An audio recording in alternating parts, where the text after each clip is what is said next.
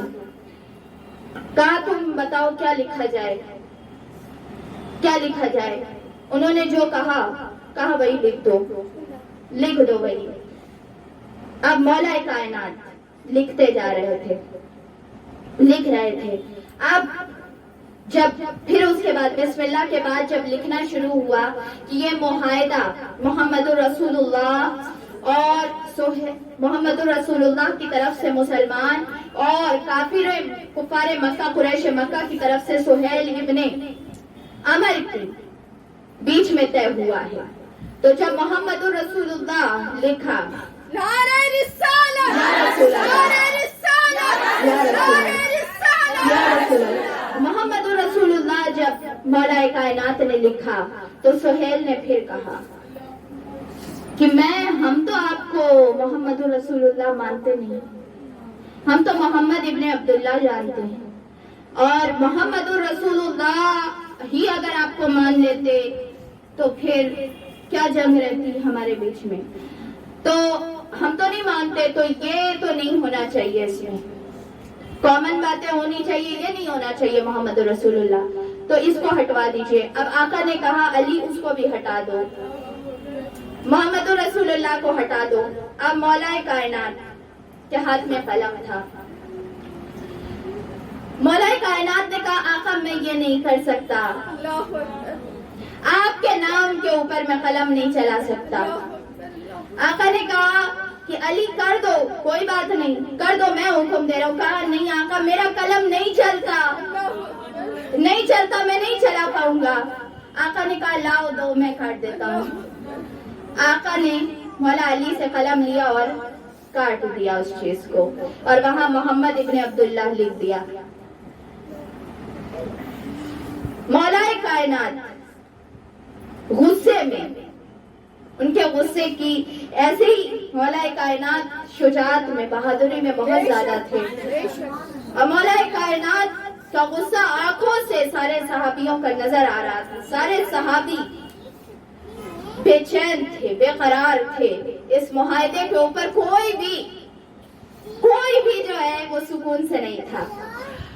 اب معاہدہ لکھا کیا گیا؟ معاہدہ یہ تھا کہ یہ وہ امر ہے جس پر محمد ابن عبداللہ نے سہیل ابن عمر سے صلح کی ہے. ان دونوں نے اس بات پر صلح کی ہے کہ 10 سال تک جنگ نہیں کی جائے گی.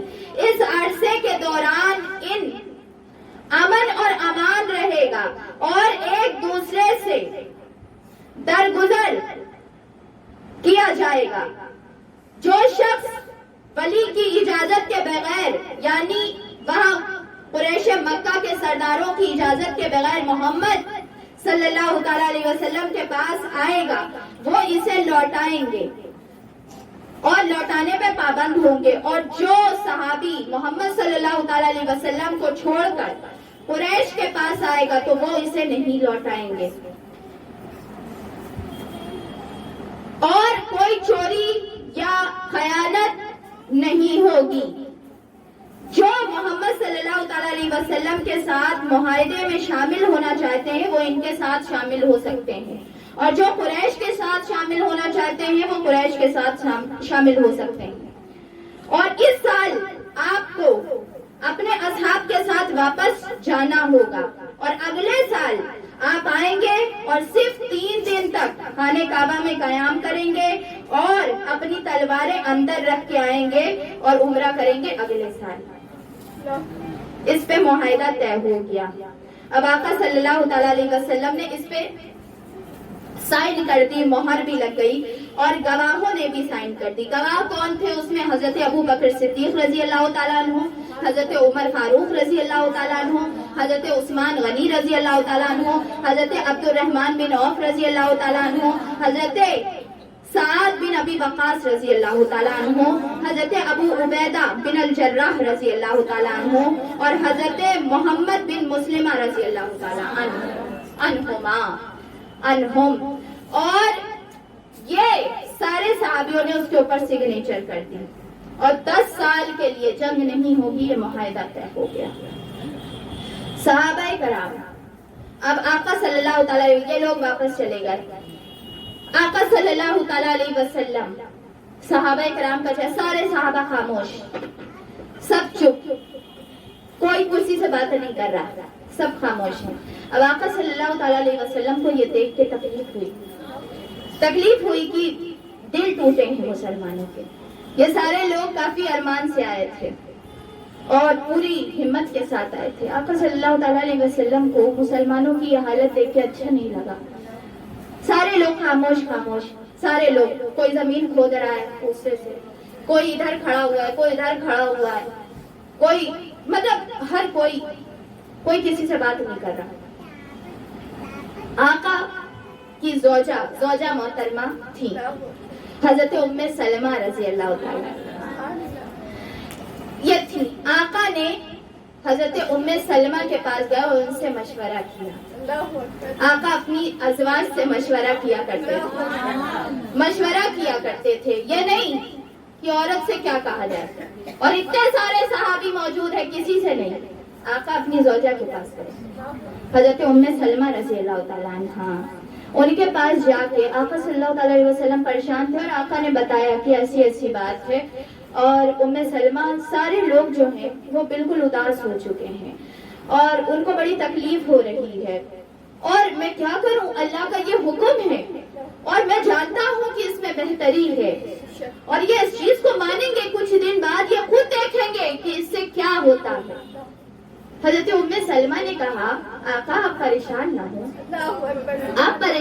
ہو، یہ آپ کے جانثار ہیں، آپ کو چاہنے والے ہیں، آپ کو بہت محبت کرتے ہیں آپ سے، اور یہ لوگ صرف ناراض ہیں، ان کے دل کو تکلیف پہنچی ہے کفار مکہ کی طرف سے۔ آپ باہر جائیں اور آپ اپنا احرام کھولیں، قربانی کریں اور اپنا سر منڈوائیں، آپ دیکھیے گا کہ آپ کو دیکھ کے ویسے ہی کریں گے، آقا صلی اللہ تعالیٰ علیہ وسلم باہر نکلے، آقا نے اپنا احرام کھولا اور اپنے جانور کو ذبح کرنے کے لیے لٹایا۔ اب جب صحابہ کرام نے یہ دیکھا کہ آقا اکیلے یہ کر رہے ہیں، سارے دوڑ پڑے، ساروں نے جو ہے وہ جانور پکڑا اور ساروں نے کہا، آقا ہم ہیں نا، آپ کیا کر رہے ہیں، ہم آپ کی مدد کرتے ہیں، اور ہم سارے صحابہ کرام آ گئے اور سب نے اپنے اپنے جانور ذبح کر دیے۔ آقا نے احرام کھولا، سب نے احرام کھول دیا، سب نے سر منڈوا لیا، اور واپس بغیر جو ہے وہ طواف کیے جانے لگے۔ اب حدیبیہ سے واپسی تھی، آقا بھی تکلیف میں تھے اور مسلمان بھی تکلیف میں تھے، سب کو جو ہے وہ تکلیف ہو رہی تھی، آقا صلی اللہ تعالیٰ علیہ وسلم راستے میں جب واپس جانے لگے تو کیا ہوا کہ راستے میں واپس جاتے ہوئے ایک تو مسلمان 3 دن کا وہ کر کے آئے تھے، 3 دن کا سفر ہوتا ہے وہ لمبا۔ اب مسلمان جب واپس جانے لگے تو ان کے پاس کھانے پینے کی کمی ہو گئی، پانی کی کمی ہو گئی اور کھانے کی بھی کمی ہو گئی۔ صحابہ کرام نے کہا کہ آقا ہمارے پاس اب کھانا باقی نہیں رہا ہے، اور کیا کرتے نا، ہم اپنے سواری کے اوپر جس پہ ہم سواری کر رہے ہیں پھر اس کو ہمیں ذبح کرنا ہے، آپ اجازت دیتے ہیں ہم اس کو ذبح کر دیں۔ آقا نے اجازت نہیں دی اس لیے کیونکہ اگر سواری کی جانوروں کو ذبح کر دیا جائے گا تو آگے جا کے مشکل ہوگی، سفر نہیں کر پائیں گے، مشکل ہوگی، اور آقا نے لمبا راستہ اختیار کیا تھا، دوسرا راستہ مشکل گزار راستہ تھا۔ تو آقا نے کہا ایسا کرو، جس کے پاس جو کچھ بھی ہے نا کھانے کا، جو تھوڑا تھوڑا بچا ہے وہ سب لے آؤ، سب لا کے یہاں رکھ دو۔ آقا کے صحابی سب لے آئے، آقا جو کہتے تھے وہ سب کرتے تھے۔ اب کسی کے پاس آدھی کھجور بچی ہوئی تھی، وہ آدھی کھجور لے کے آ گیا، کسی کے پاس 1 مٹھی آٹا تھا، وہ 1 مٹھی آٹا لے کے آ گیا۔ اب سب لا کے ایک جگہ رکھ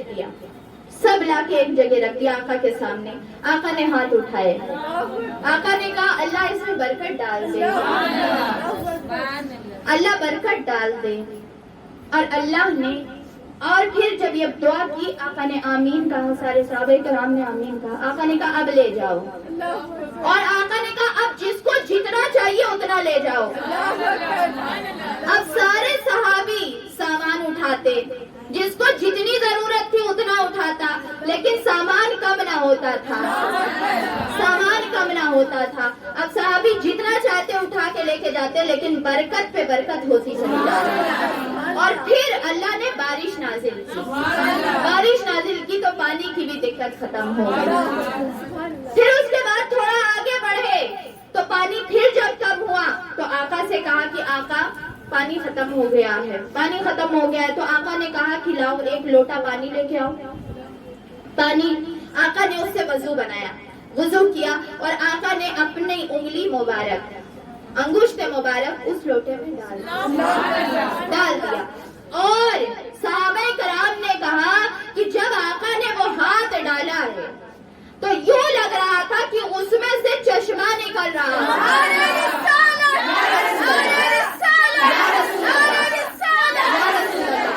آقا کے بارے میں یہ کہا گیا کہ وہ جب پانی اتنا نکلا کہ ہم 1400 تھے، 1400 کو پورا ہو گیا. وہ ایک لوٹا پانی 1400 کو پورا ہوا. اور صحابہ کرام نے کہا خدا کی قسم اگر ہم 1,00,000 بھی ہوتے تھے نا تو وہ پورا ہو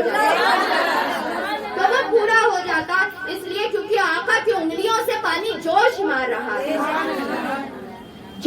رہا تھا. اب آقا صلی اللہ تعالی علیہ